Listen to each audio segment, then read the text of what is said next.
Good morning everyone! Today is my rest day and this is how I start my day. Kaya let's go!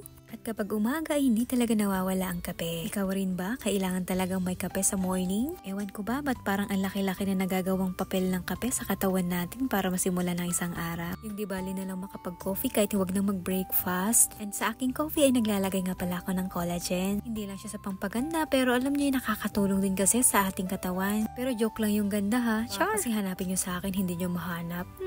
So yan, ihalo ko nga lang siya hanggang matunaw yung collagen. Yung collagen nga pala dito sa Japan, wala nga pala yung lasa. Pero mabango siya. Diyan ko nga pala hinahalo sa kape yung collagen. At syempre yung aking kape na ibinigay sa akin ng kasama ko ay talaga naman ninanamnam ko bawat higop kasi nga nasa shake ko na to. At dahil ngayong araw nga ay meron kaming pupuntahan. Ayan, nabilis lang no. Parang kanina nagkakape lang ako pero ngayon ready to go na. At dahil rest day natin at merong sale dito sa Book Off. Kaya alam mo na, kapag sale, ay nako talaga. Ayan nga pala yung parking area namin ng bike. Ang daming bike no. Karamihan ang nakatira kasi dito sa building itong mga trainee din. Pinoy at Vietnamese. Ayan, ang dami-dami din ditong mga bike. At dahil mainit na nga kasi dito at tirik na talaga yung araw, talaga naman balot na balot tayo, mahirap na mangitim at masunburn. Ayan, chinek ko nga muna yung aking bike kung okay pa ba, baka mamaya flat na pala. Pataas pa naman yung daan papuntang Book Off, yung dadaan ka muna ng ilang bundok bago ka makarating. At ayan, dalawa nga pala kami ngayon pupunta. At dahil sa kanya kung bakit marami akong natututunan pagdating sa mga discount coupon.